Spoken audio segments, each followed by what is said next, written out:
자, 여러분 안녕하세요. 네, 소프트웨어 공학 과목이죠. 그래서 이번 단원은 시스템 분석 및 설계 교재 308쪽부터 진행하도록 하겠습니다.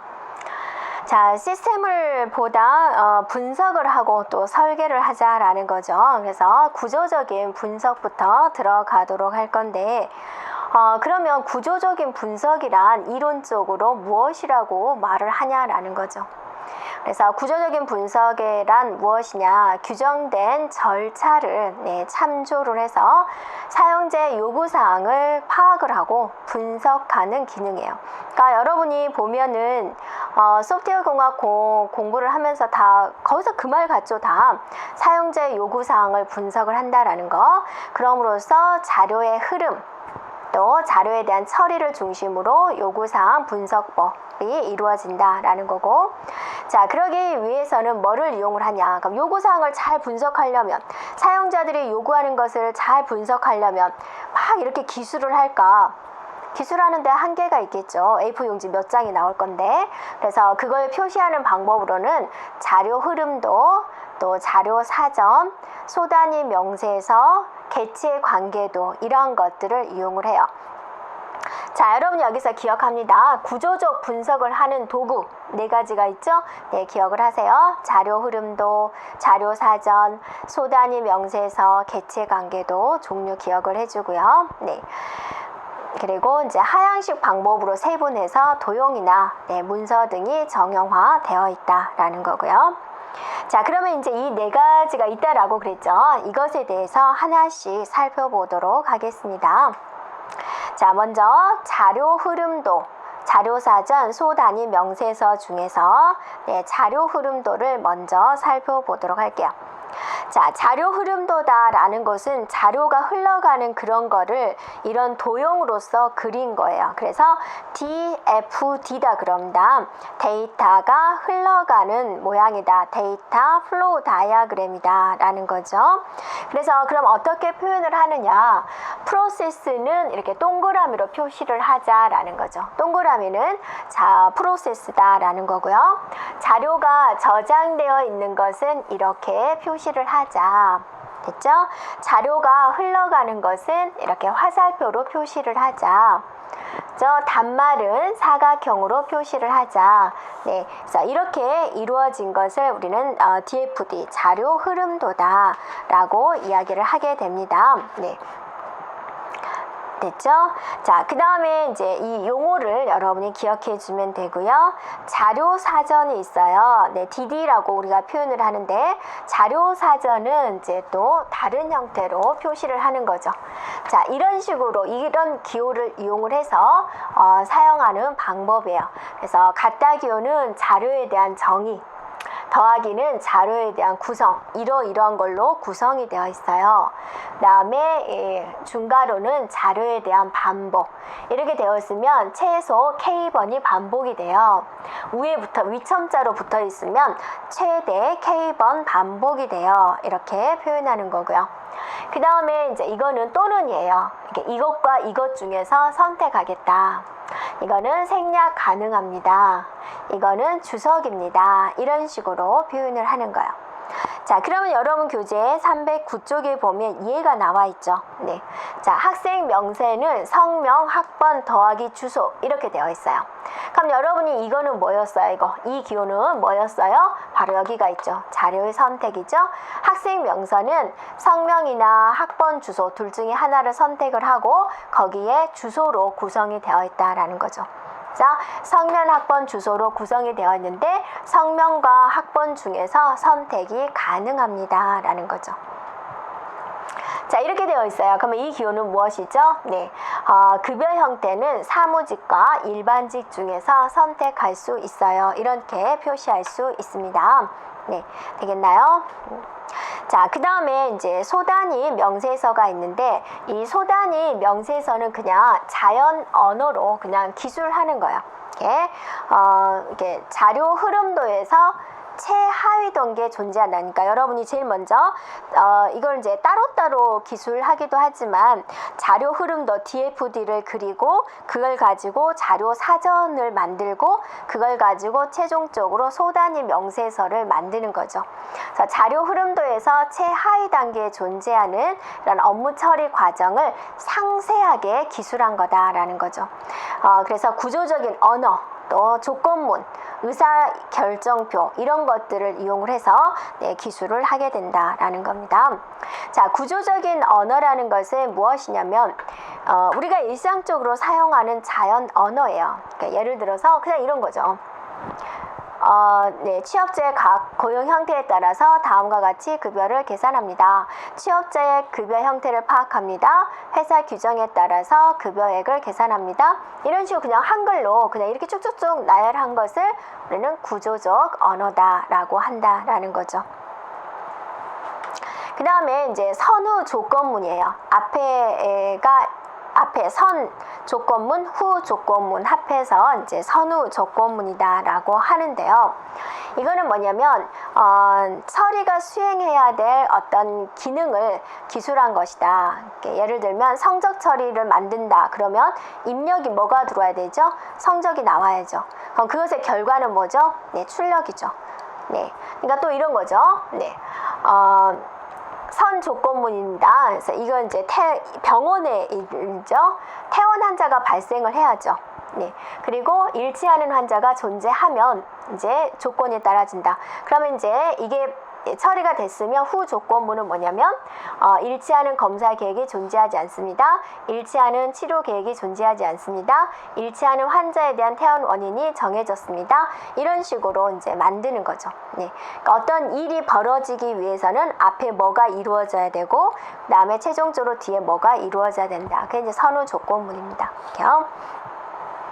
자, 그 다음에 이제 의사결정표입니다. 여러분한테 의사결정을 하세요. 그럼 뭐요? 찬성합니다, 반대합니다, 예스입니다, 노입니다. 그런 걸 말하는 거죠.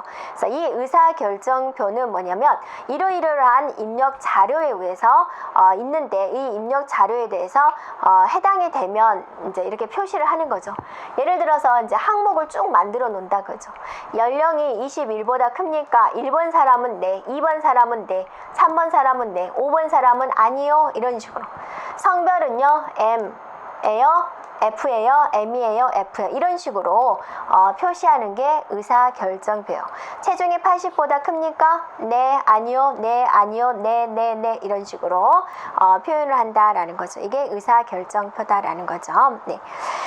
그래서 여러분이 여기 지금 구조적 분석에서는 뭐를 기억해 주면 되냐면 일단 종류 3가지에 대해서 살펴보고요. 자료 흐름도에서 그 기호, 자료 사전에서 그 기호가 의미하는 것, 네. 그 다음에 소단위 명세서 3가지 네, 살펴보면 되겠습니다. 자, 이제 중요한 모듈화로 들어가 보도록 할게요. 우리가 모듈을 지었다. 모듈이란 무엇입니까? 나눈 거죠. 조각이죠. 그러니까 여러분이 이 큰 덩어리를 이 얼음으로 생각해 볼까요? 얼음이라는 그 큰 덩어리를 이렇게 쪼개는 거예요. 이렇게. 예, 냉장고에 들어갈 만한 크기로. 그러니까 우리는 모듈화다라고 이야기를 하는데요. 자, 모듈이란 무엇이다? 분할한 것이다. 뭐를? 소프트웨어를. 어떻게? 기능별로. 소프트웨어를 각 기능별로 분할하는 것이다. 네, 그래서 소프트웨어의 구조를 이루는 가장 기본적인 단위다라는 거죠. 그래서 이 모듈화다라는 것은 뭐냐면 소프트웨어를 독립적인 몇 개의 작은 부분으로 분할을 했다. 그러면 큰 프로그램이 실행이 되기 위해서 작은 프로그램을 나눠서 이 프로그램이 실행이 되게 하면 좋겠다. 이 작은 프로그램을 실행하는 것은 어때요? 좀 간단하게 풀 수 있거든요. 그래서 복잡한 문제를 작고 간단하게 나눠서 해결하는 그런 방법이 되겠다라는 거죠. 자, 모듈화를 할 때 가장 중요한 거, 독립성이 높아야 된다. 모듈과 모듈 사이는 서로 관계가 이루어지면 안 좋은 거예요. A라는 모듈이 실행하기 위해서는 반드시 B라는 모듈이 있어야만 돼요. 그럼 안 된다 그거죠. 안 좋은 거다 그거죠.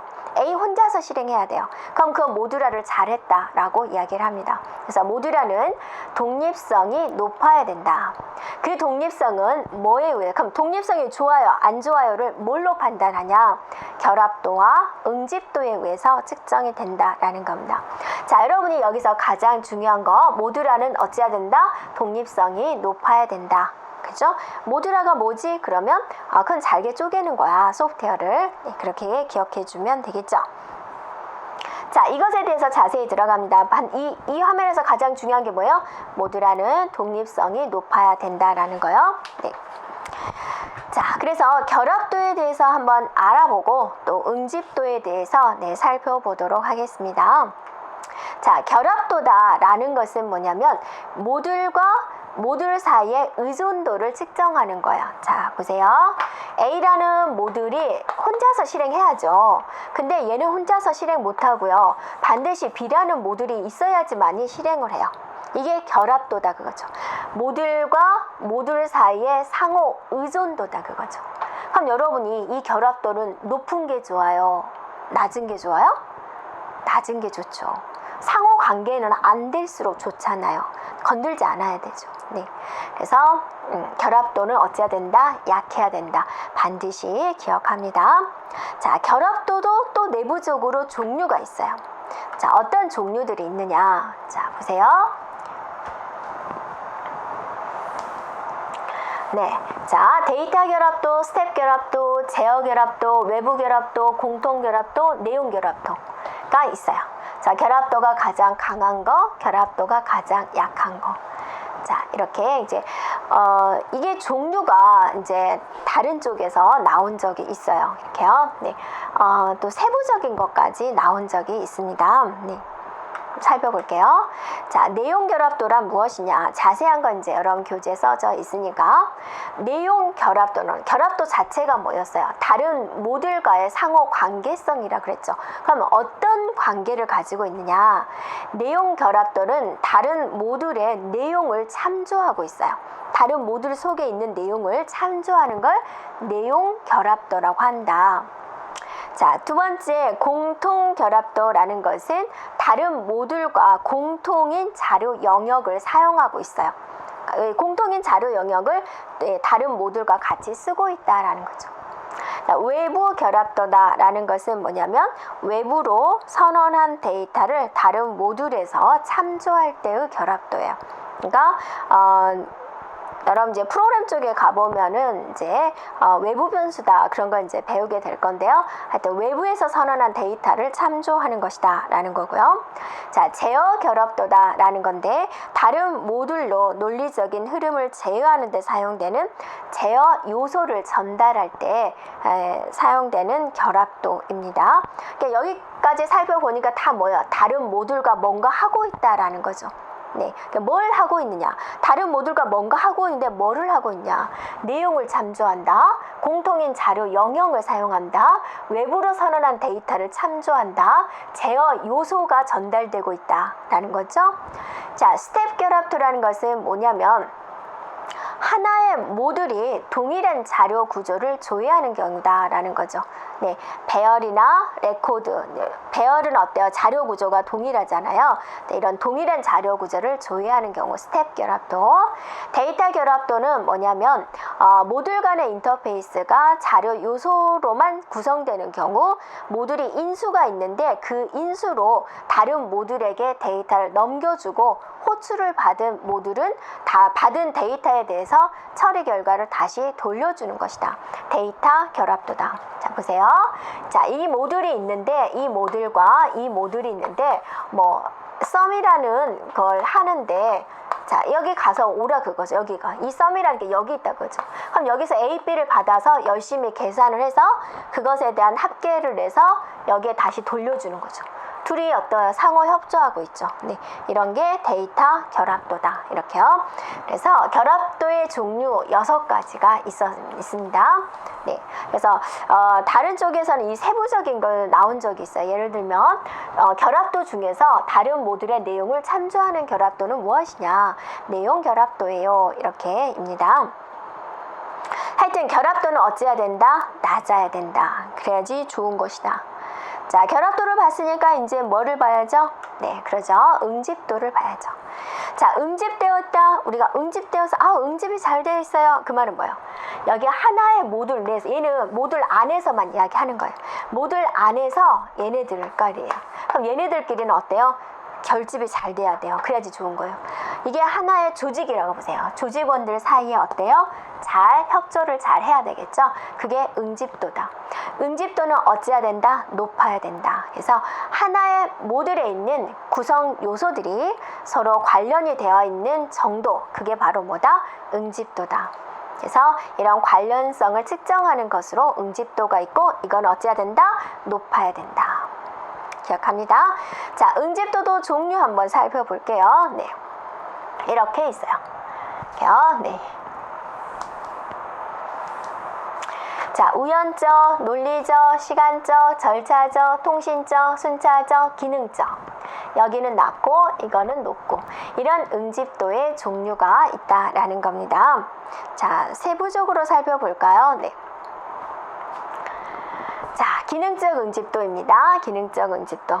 자, 여러분 밑에 부분은 안 보이지만 여러분 교재에 참조되어 있기 때문에 같이 살펴보면 되겠습니다. 자, 기능적 응집도 이제 다 모듈 내부에 있는 내용들이에요. 그죠? 네. 모듈 내의 모든 기능 요소들이 단일 문제와 연관돼서 수행될 경우 기능적 응집도다. 단일 문제와 연관돼서 수행될 경우를 말을 하고요.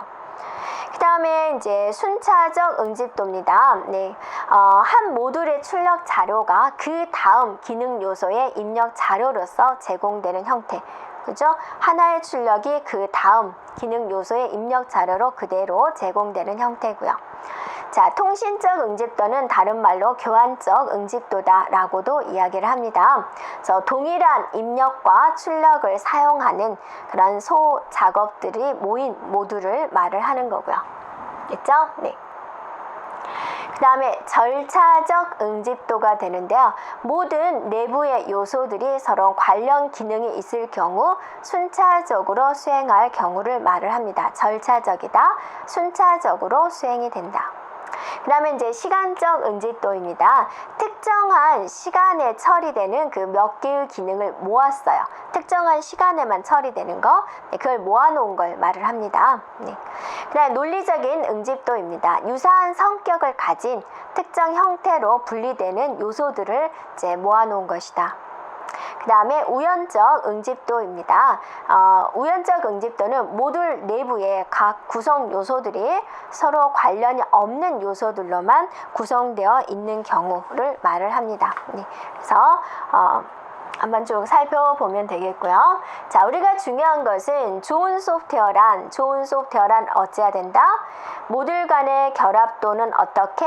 낮게. 자, 응집도는 어떻게? 높게. 자, 설정이 돼야 된다. 반드시 기억해줘야 돼요. 응고 생각해주면 돼요. 응고. 응집도는 높을 고 해가지고 응고. 그럼 이제 얘는 반대니까 여러분 생각해주면 되겠죠. 그래서 응고 반드시 기억을 합니다.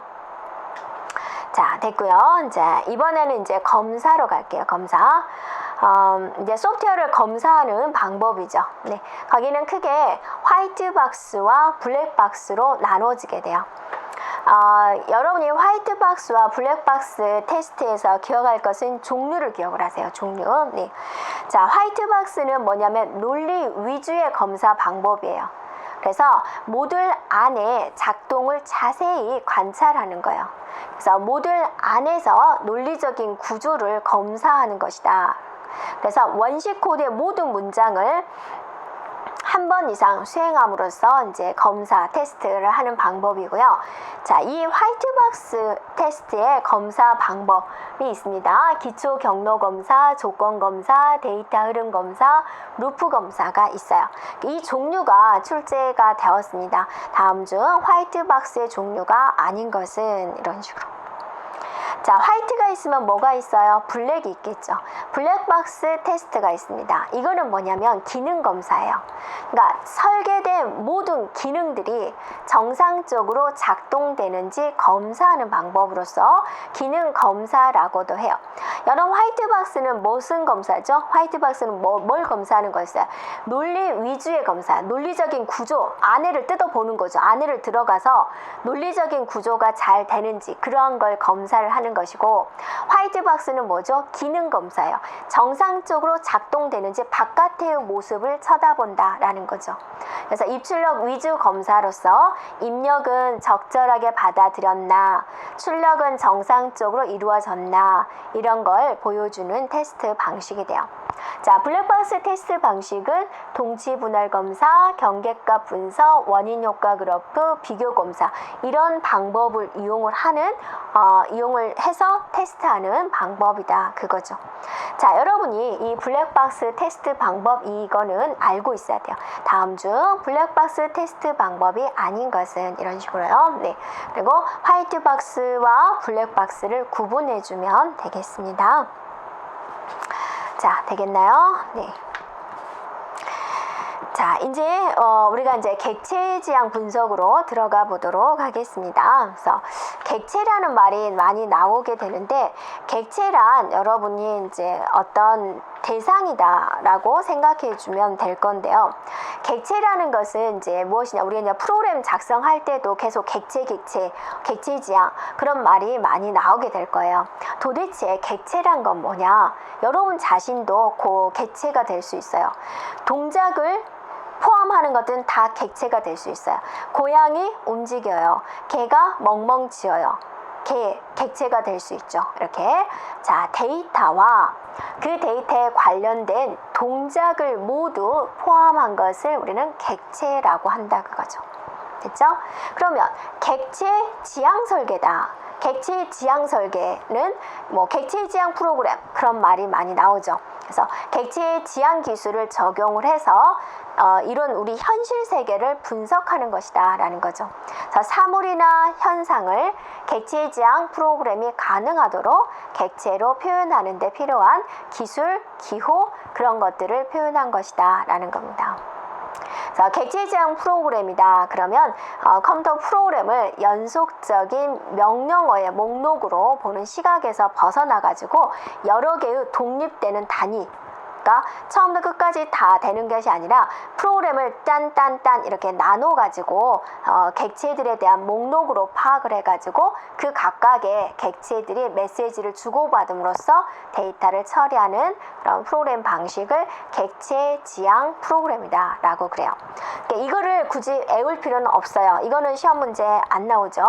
그 뒤에 있는 것이 이제 중요하는데 뒤에가 다 객체에 관련된 내용이에요. 그래서 이거는 전체적인 흐름만 여러분이 알고 있으면 돼요. 객체란 뭔가 딱 말로 표현하지 못하겠지만 한 이런 거구나, 어떤 동작을 가지고 있는 거구나, 또 객체 지향 설계다, 객체 지향 프로그램이다, 이런 것이 무엇이다 라고 흐름을 먼저 파악을 해주면 되고요.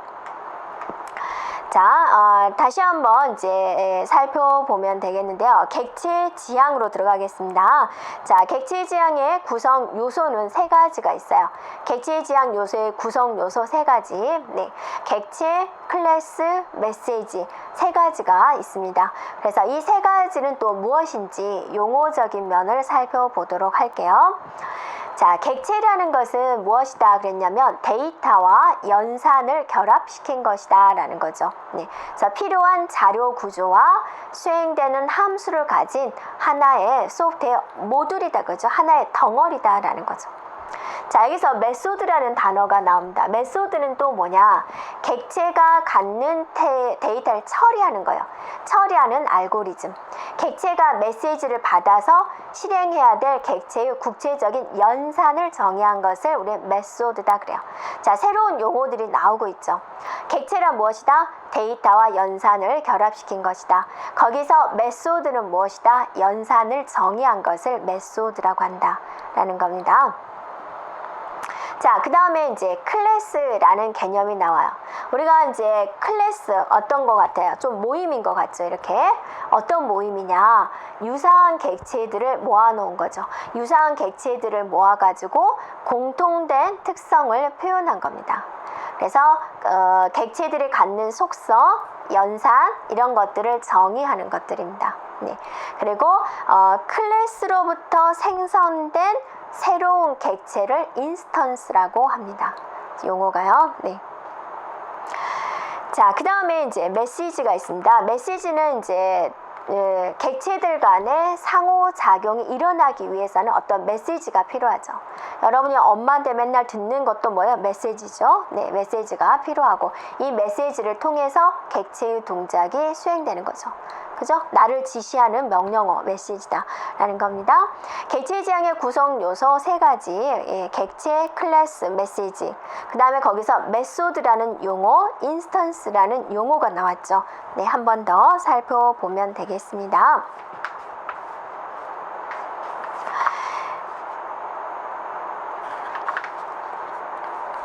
네, 자 그러면 자 여기까지 우리가 진행을 하고 네, 다음 시간에 객체 지향 기법부터 살펴보도록 하겠습니다.